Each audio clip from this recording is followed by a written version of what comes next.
You are listening to Mark Lack, and this is Retail 101 Online.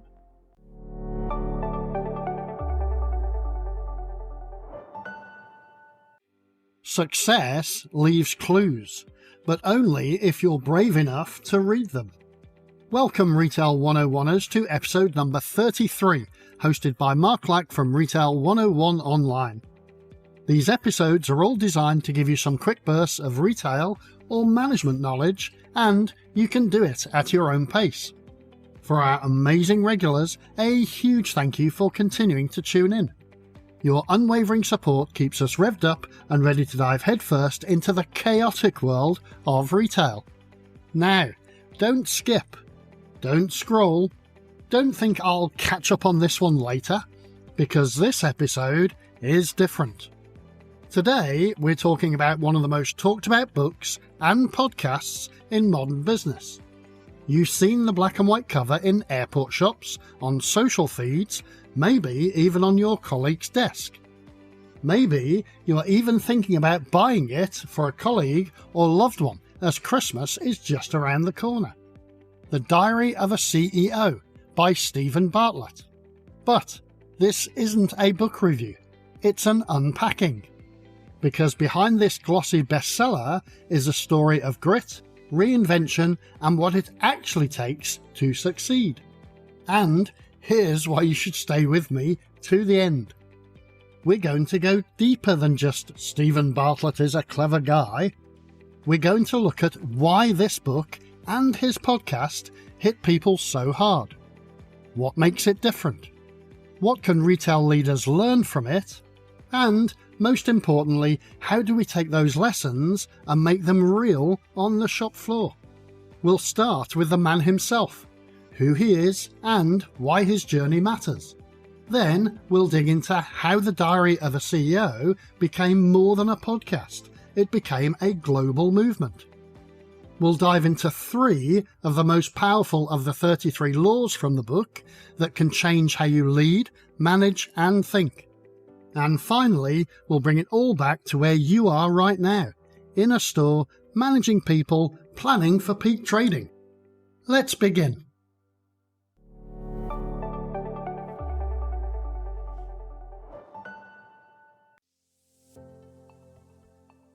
Part 1. Who is Steven Bartlett, really?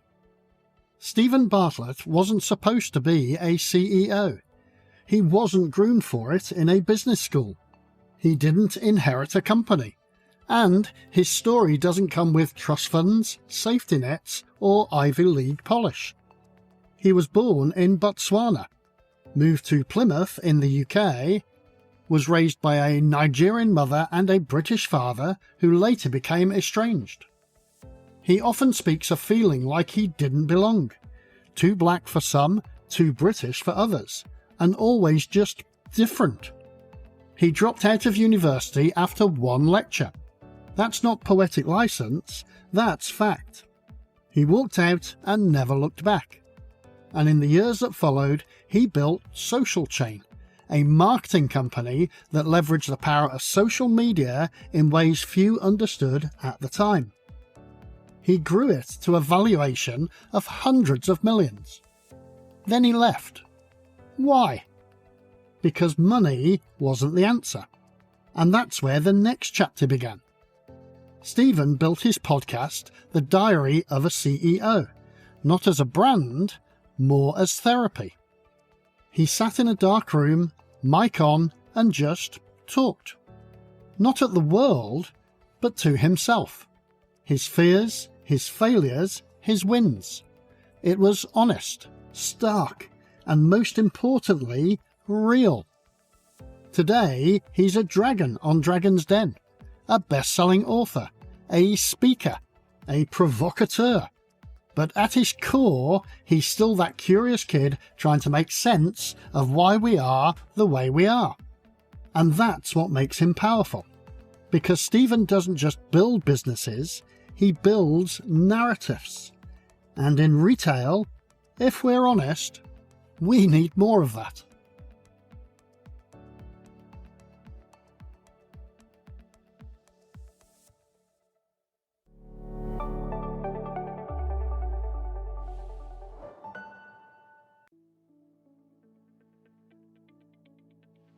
Part 2. Why this book and this podcast took off. So, how did the Diary of a CEO go from a niche self-help podcast to a global juggernaut? One word: vulnerability. Steven didn't just lead with success stories.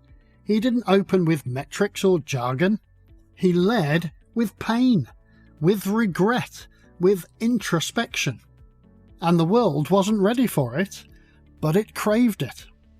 From those early solo episodes to later interviews with the likes of Mo Gaudat, Jimmy Carr and Simon Sinek, the through line was always the same.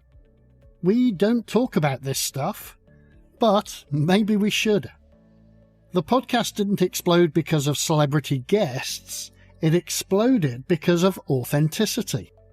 It allowed high achievers to show their shadows, and listeners felt less alone because of it. Then came the book.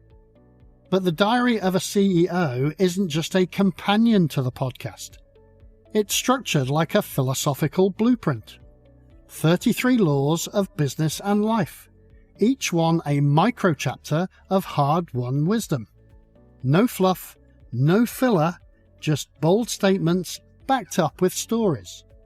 It reads like something between a diary, a leadership manifesto, and a kick up the backside.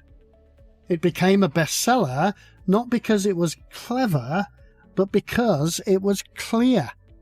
And clarity, as Steven says, is power. So, if you're asking why this book and this podcast cut through when others don't, it's because Steven didn't offer answers. He offered questions that forced you to look inwards.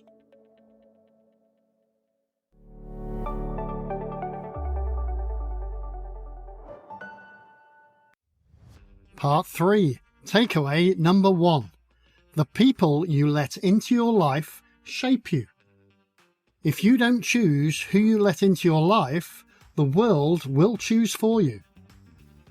Think about that in a retail context. Think about your team. Who's around you? Who's lifting you up? And who's draining you? In retail, we often make hires based on availability, not compatibility. We're firefighting. We need a shift covered. We plug the gap. But Steven makes a bold case. Relationships, personal or professional, define your reality. You will become the average of the 5 people you interact with the most. And that's not just emotional. That's performance-based too. A toxic team member can sink morale faster than any sales dip. A motivated one can lift a lagging store. This law invites us to take ownership, not just of who we hire, but also who we tolerate. Steven's not saying you need perfection, he's saying you need intentionality. Retail managers. If someone's been dragging the team down for months, what are you waiting for? You're not just hurting your business, you're robbing others of a better work environment. Choose your team like your success depends on it, because it does.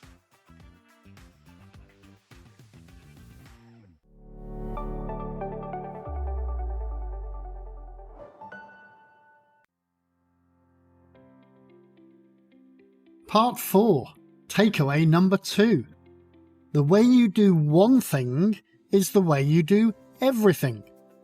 Every small action is a message to the world about your standard. This law hit me hard. In retail, we love to focus on big KPIs, basket size, conversion, footfall. But what about the details? The expired label, the dusty shelf, the employee who starts the day late but gets away with it. Bartlett argues that excellence is holistic. You don't switch it on for presentations, but off while you're doing the prep work. You are either in the habit of high standards, or you're just not. And here's the kicker. Your team is always watching. If you walk past a messy counter without fixing it, you've just told everyone this is okay. You don't need slogans to create culture. You just need consistency. As Steven says in the book, your actions are the billboard for your values. So, if you're trying to create a store where customers feel welcome, team morale is high, and standards are upheld, start with the smallest things. Because that's where your leadership lives.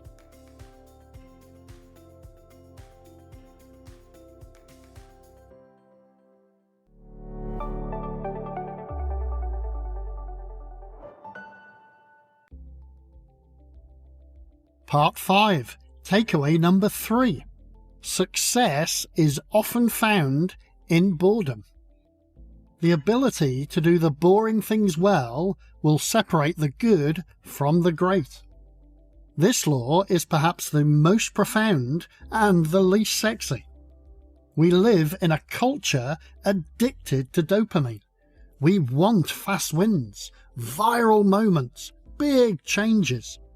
But retail, like life, is built on repetition. Clean the machine, count the cash, restock the fridge, sweep the floor, greet every customer, again and again and again. And yet the best retailers don't get bored. They get better. Steven's point is simple. If you can fall in love with process, not just outcome, you win. It's easy to be motivated when it's exciting. But who shows up when it's not? In our world, that's the difference between a store that survives and one that thrives. So stop searching for magic formulas. Master the mundane. Own the boring. That's where success hides.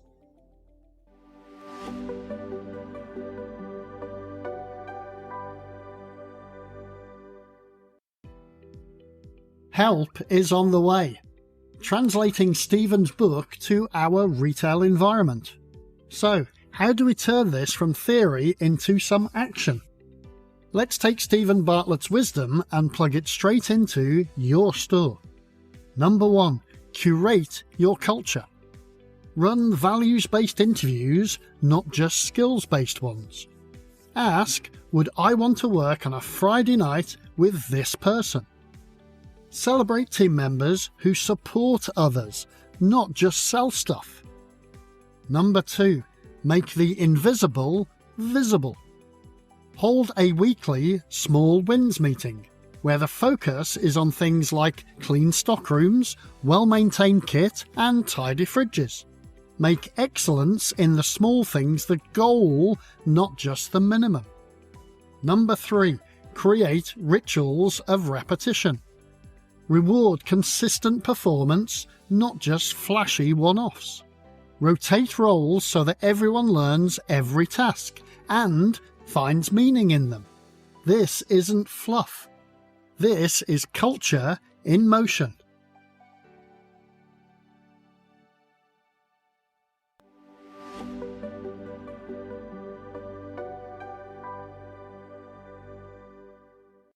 Some final thoughts from me then.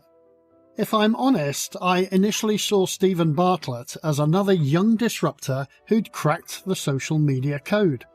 One of those overnight successes that's probably been in the making for at least 10 years. But, in typical old fart fashion, I was ready to scoff first and ask questions later. However, there's a reason people like Steven Bartlett rise. It's not because they're special, it's because they notice, they reflect, and then they act on what they learn. And the great lie we tell ourselves in retail, or in life, is that success is out there, somewhere far away. That we just need a different life, a different store, a different job with a few more pennies added to our hourly rate. But most of the time, we just need a different approach. Because who you become is not the result of one big moment. It's the result of hundreds of small decisions, done daily with intention. So, this week, before peak trading kicks in, pause. Look around your store, look at your team, look at yourself. Are you walking past the things that really matter? Or are you quietly, consistently building something that you can be proud of? Because that, my Retail 101ers, is the real diary of a CEO, even if your title is store manager. I hope this has helped somewhat in expanding your understanding of Steven Bartlett's book, Diary of a CEO, and how we can use the lessons within it in our retail environment. If you can think of anything else, then you know how to find me. Send me a message on LinkedIn, X, or the retail101online.com website, and I can add some new insights to the list.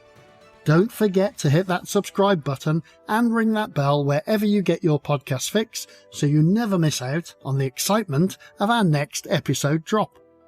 Remember, the smartest stores are the ones where everyone is learning, thinking, and growing. Join the future. Start today.